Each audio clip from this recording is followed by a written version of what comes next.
बिस्मिल्लाहिर्रहमानिर्रहीम। Welcome to chemistrians. आज का हमारा लेक्चर 8 का topic 8, last topic of the chapter, affect of temperature on solubility of solute. हमारे टेम्परेचर पे सॉल्युबिलिटी कैसे अफेक्ट कर सकती है सोल्यूट की। इसका मतलब क्या है, amount of solute which can dissolve in 100 grams of solvent at a particular temperature. हमारे सोल्यूट की कुछ अमाउंट जो कि हमारे 100 ग्राम्स ऑफ सॉल्वेंट में डिज़ोल्व हो जाए एक पर्टिकुलर टेम्परेचर पे, ये है affect of temperature on solubility of solute. Change in temperature has different effects on it.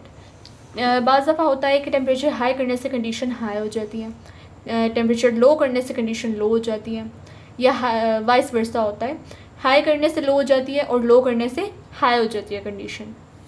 इसका अफेक्ट क्या होगा सॉल्युबिलिटी पे? हमारी सॉल्युबिलिटी ज़्यादा होगी कब? जब टेम्परेचर ज़्यादा होगा।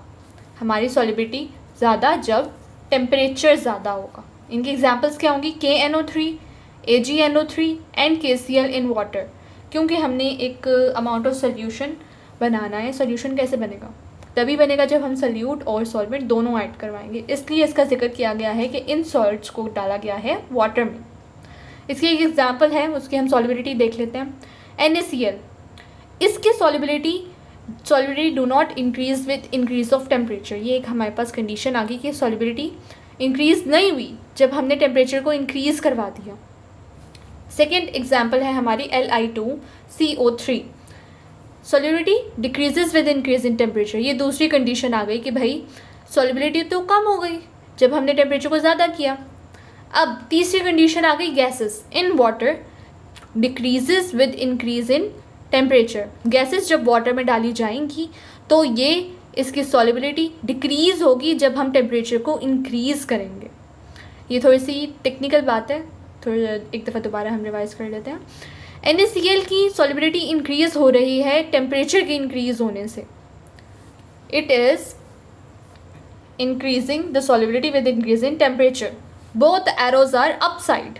लेकिन Li2CO3 एंड CaCrO4 डिक्रीज हो रहा है विद इंक्रीज इन टेम्परेचर। और गैसेस में भी सेम डिक्रीज हो रही है solubility with increase in temperature. अगर हम इसके डायग्राम को देखें तो हमारे पास यही वैल्यूज़ हमारे पास नीचे भी आ रही हैं। इसमें क्या होगा, हमने टेम्परेचर लिए हैं एक्स एक्सिस पे और वाई एक्सिस पे हमने इसकी सॉल्वेंट की अमाउंट ले ली है। हमारे सुपर सैचुरेटेड सोल्यूशन होंगे this one. This box will make the super saturated solutions. This is unsaturated and the higher amounts are saturated ones. क्योंकि वो प्योरेस्ट फॉर्म है, वो डिज़ोल्व हो गए हैं। अनसैचुरेटेड डिज़ोल्व नहीं हुए। ये चार्ट शो कर रहा है कि सॉल्युबिलिटी कैसे अफेक्ट हो सकती है। इस लेक्चर से रिलेटेड अगर आपका कोई भी सवाल है आप पूछ सकते हैं, और मज़ीद वीडियोज़ के लिए आप हमारे चैनल सब्सक्राइब कर दें ताकि वीडियोज़ आप तक पहुँच जाए। Thank you so much. अल्लाह हाफ़िज़।